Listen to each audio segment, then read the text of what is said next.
Atos 4.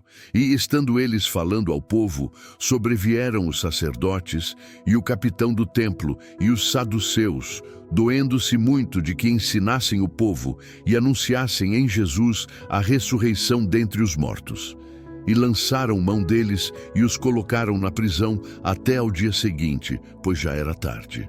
Muitos, porém, dos que ouviram a palavra creram, e chegou o número desses homens a quase 5.000. E aconteceu, no dia seguinte, reunirem-se em Jerusalém os seus principais, os anciãos, os escribas, e Anás, o sumo sacerdote, e Caifás, e João, e Alexandre, e todos quantos havia da linhagem do sumo sacerdote.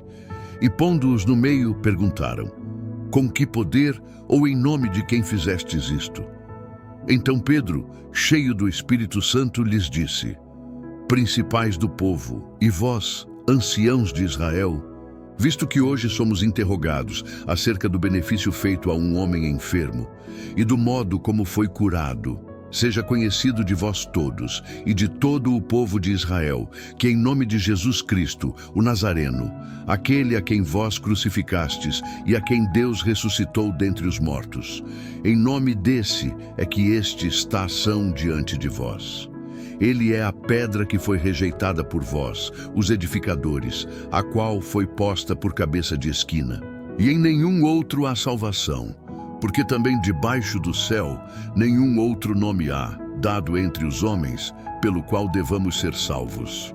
Então eles, vendo a ousadia de Pedro e João, e informados de que eram homens sem letras e indoutos, maravilharam-se e reconheceram que eles haviam estado com Jesus.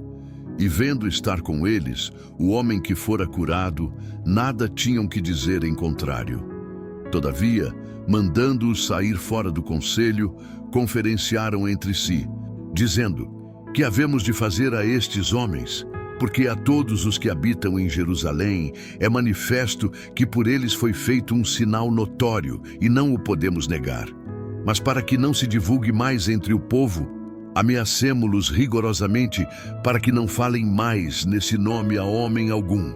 E chamando-os, disseram-lhes que absolutamente não falassem, nem ensinassem no nome de Jesus. Respondendo, porém, Pedro e João lhes disseram: julgai vós se é justo diante de Deus ouvir-vos antes a vós do que a Deus.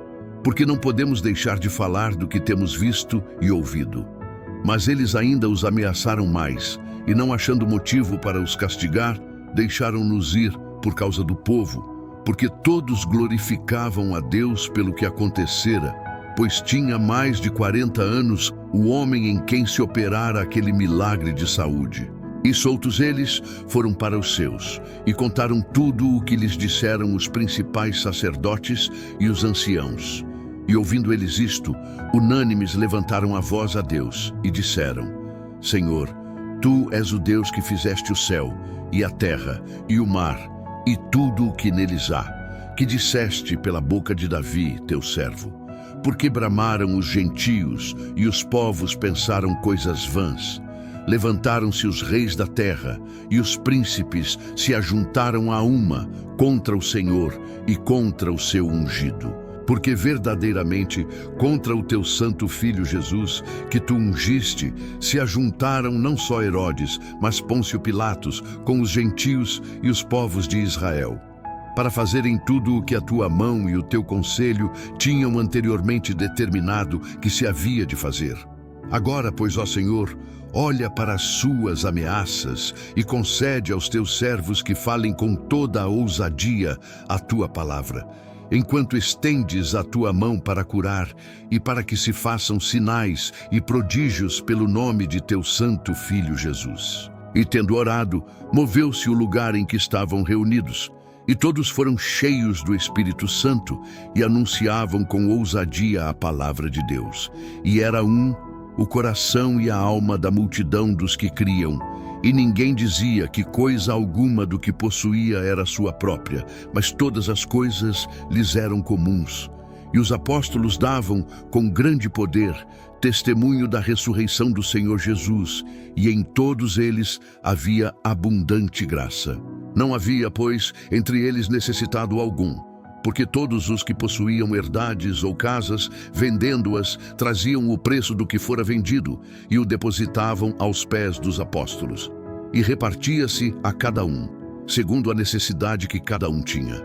Então José, chamado pelos apóstolos Barnabé, que traduzido é filho da consolação, levita, natural de Chipre, possuindo uma herdade, vendeu-a e trouxe o preço e o depositou aos pés dos apóstolos.